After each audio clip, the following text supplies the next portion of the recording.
Pune digital मीडियामध्ये आपले स्वागत. Suryadatta international institute of cyber सिक्युरिटीमध्ये राष्ट्रीय सायबर संसाधन केंद्राचे उद्घाटन करण्यात आले. यावेळी उपस्थित पोलीस सहआयुक्त डॉक्टर शशिकांत महावरकर आणि डॉक्टर ए नायडू व इतर मान्यवरांचे सत्कार करण्यात आले. याविषयी मान्यवरांच्या प्रतिक्रिया. इथे आपल्याकडे नॅशनल सायबर रिसोर्स सेंटरचं उद्घाटन झालं. आपण पोलीस सेवेमध्ये आहात, आपण बघता रोज सायबर गुन्ह्यांचं प्रमाण खूप मोठ्या प्रमाणात वाढतं. या पार्श्वभूमीवर अशा प्रकारचं सेंटर पुण्यामध्ये होणं आणि त्यातून सगळी जागरूकता वाढवण्याचा अनुषंगाने कसा उपयोग होणार आहे आणि आपण काय तिथे सायबर गुन्हे रोखण्यासाठी काय सूर्यदत्त इन्स्टिट्यूट जे आहे ते संजय सुराडे सरांनी जे काही इनोव्हेटिव्ह आयडियाज सुरू केलेले आहेत, फ्युचर जनरेशनसाठी सायबर क्राईम ही खूप महत्त्वाची गरज आहे. समाजामध्ये इंटेलेक्च्युअल लोक पण सायबर फ्रॉडमध्ये फसतात, जास्त रिटर्न मिळतील म्हणून शेअर मार्केटमध्ये फसतात, नंतर डिजिटल अरेस्टमध्ये फसतात, नंतर फेडेक्स पार्सलमध्ये फसतात, नंतर ईमेल हॅकिंगमध्ये फसतात, त्याच्यानंतर हे सोशल मीडियामध्ये त्यांचे अकाउंट हॅक होतात. तर आम्ही त्यांना सांगितलेलं आहे की cyber research lab will benefit everybody to whole society as a such, and it will help people to not fall prey to the crime, cyber crime, and actually cyber crime is an attack on nation's economy. बद्दल सांगितलं आम्ही त्याच्यामध्ये एक तर सांगितलं आहे की तुमचे जी OTP नंबर आहे तो तुम्ही दिला नाही पाहिजे, नंतर डबल व्हेरिफिकेशन केलं पाहिजे तुम्ही. त्याच्यानंतर तुम्हाला जर का फिशिंग ईमेल आलेला आहे तर you should rectify it. Then आम्ही हे पण सांगितलं की digital arrest is not a concept anywhere. So if somebody is telling you that you receive a parcel and you have got some illegal drugs and all in your parcel and they are blackmailing you, you should come to cybercrime. Thank you. Tell about center and initiatives taken by center and how this center will help the students of people of Pune to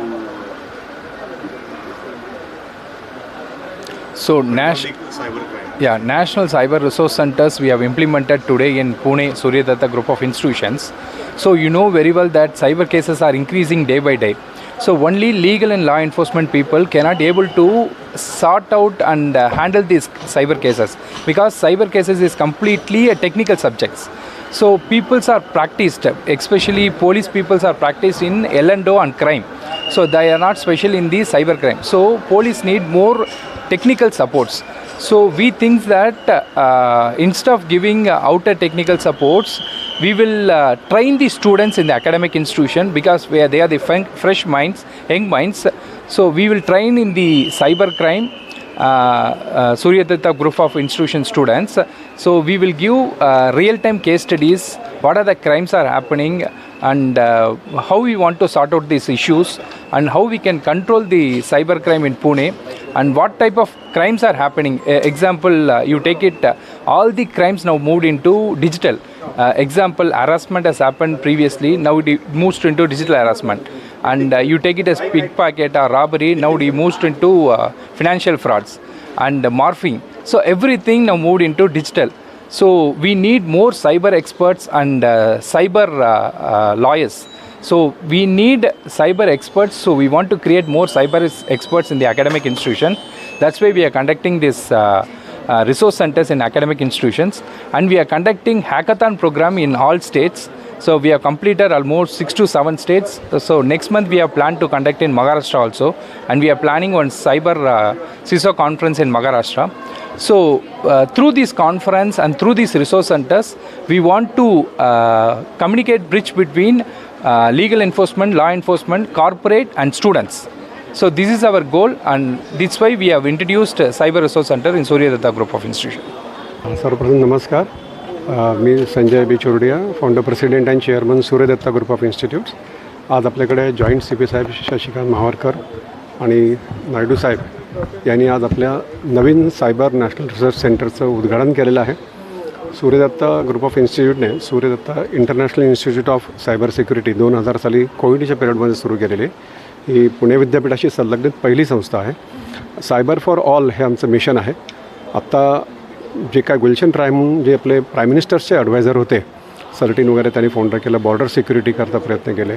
नंतर त्यांच्या जागी संजय बहिलजी आले सर्टीन ह्या बॉडीमध्ये. तर ह्यांच्याशी आम्ही सतत संपर्कात होतो.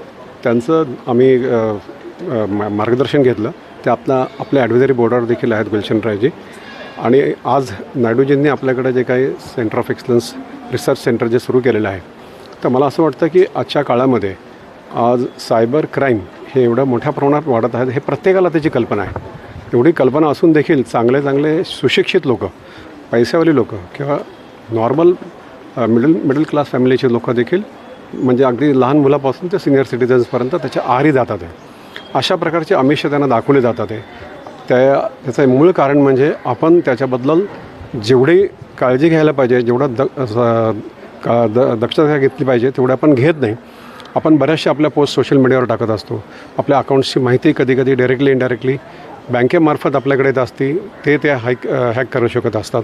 आणि असे काही नवीन सॉफ्टवेअर आलेले आहेत. तर तुमचा फोन काही मिनटाकरता जरी कोणाच्या हातात दिला तरी ते अशा पद्धतीने एखादा नंबर किंवा सॉफ्टवेअर तुमच्या ह्याच्यात टाकू शकतात, जेणेकरून तुमचा फोन पूर्ण क्लोन होऊ शकतो आणि तुमची सर्व माहिती त्यांच्याकडे जात असते. आणि हे सायबर क्रिमिनल्स जे बसलेले असतात ते दररोज नवीन संशोधन करत असतात. मला असं वाटतं जगात जेवढे सायबर क्राईम चालू असतील त्याच्या 10% देखील त्याचा वापर आत्तापर्यंत इथे भारतामध्ये सुरू झालेला नसेल किंवा जगामध्ये काही ठिकाणी सुरू झालेलं नसेल. तर प्रत्येक व्यक्तीची काय कॅपॅसिटी आहे, त्यांचा नॉलेज किती आहे, त्यांची फॅमिली बॅकग्राऊंड काय आहे, याच्यावरती बरंच रिसर्च इनडायरेक्टली गुगलच्या किंवा बऱ्याचशा सोशल मीडियाच्या प्लॅटफॉर्मच्या माध्यमातून होत असतं.